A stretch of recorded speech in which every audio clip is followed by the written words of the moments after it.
Check out this line of RC drivers. We've got some new tools to take a look at today, and they're from Racer's Edge. Now, if you're not familiar with the Racer's Edge brand, let me tell you my story about them. I used to work in a hobby town years ago, and Racer's Edge was the area of the hobby shop where I could go and get all the little accessories that I needed to finish up a build, whether it was two-sided tape or some hardware or connectors and even tools. So it's a brand that just helps you with your hobby, and they've continued on here. They've got some new stuff that they sent over for us to check out, and some of the stuff I think you really want to see. So first up, we're going to start with the most expensive tool in this lineup, and it's their portable soldering iron.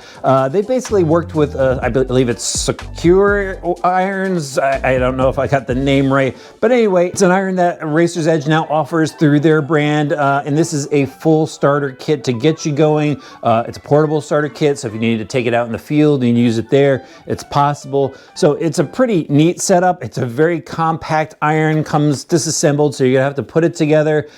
Here is the iron itself. It goes into this handle. It's actually a smart handle, so you could go and tune the temperatures. It works off of 3 to 6S battery pack. So here is the connector cable for it. It's got an XT60 plug on it. And then in this kit, they also give you some solder. So it makes it a great starting kit. They give you a little instruction sheet, the screws to go secure that tip, and then a little stand and even a sponge so you can wipe off the solder. Keep the tip clean when you're about to solder a new connector or whatever. But nice, small, compact, easy to transport, and they give you this little case for it. That is $99.99. Next up, we have the Power Duster, and I thought this was pretty neat. I don't know if it's gonna work for everything, but it's definitely gonna work for, let's say, like on-road cars where you get that dust on it, or if you're running off-road through dust, this tool would probably help blow off your car. It's just not gonna work for like mud or really caked on dirt or stuff like that, but this is pretty neat. This is like an all aluminum case. The fan is located inside here. Battery is inside the handle. It's got an on-off button. I believe that's the on-off. Oh, no, you gotta turn it on the bottom first,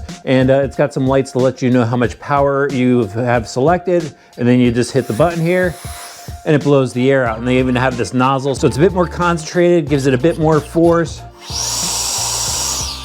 That's pretty neat. So it's got to blow off the dust off your car, and sometimes that's all you need. But they give you a USB cable, USB-C actually, to go and charge that thing up, and then they give you a little tether handle. So I think that could come in handy in certain cases. It's not going to be for everything, but that one is $79.99. Next up, this is the tool I think a lot of people are going to like, because I get a lot of questions about what electric driver I use.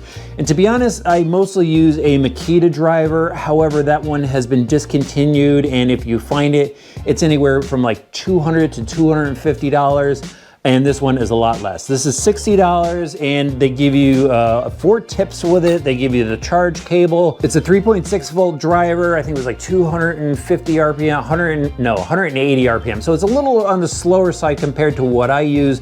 But again, it's an electric driver. So it's a lot better than wrenching by hand, old school style. But you can push this button up top, and it just turns it to like a pistol grip. You just have the button here on the bottom. You press it in, it drives. It's got a slide switch on the side, so you could screw in or screw out your stuff. It also has a clutch on it. This is very important when looking for a good electric driver, is a clutch. This already has it on there. Has a little LED light to light up the surface, and even on the bottom side of the handle, there is another LED light. So when you lose that E-clip, you go use this flashlight to help you out.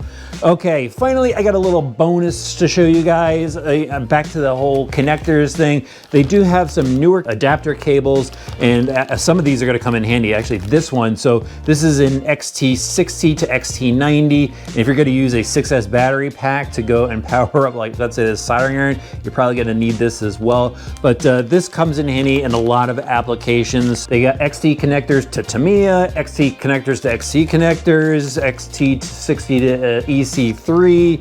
Looks like there's an EC5 too with an XT60, XT20, and then this is like their squid cable for chargers or other uses. These always come in so handy. I can't tell you how many times I use adapters around here. So that's it. That's the new stuff from Racer's Edge. You can find this stuff in your local hobby shop. I'll of course have a link to Racer's Edge hobby recreation products in the links below. And hopefully I showed you something here today that helps you out with your hobby.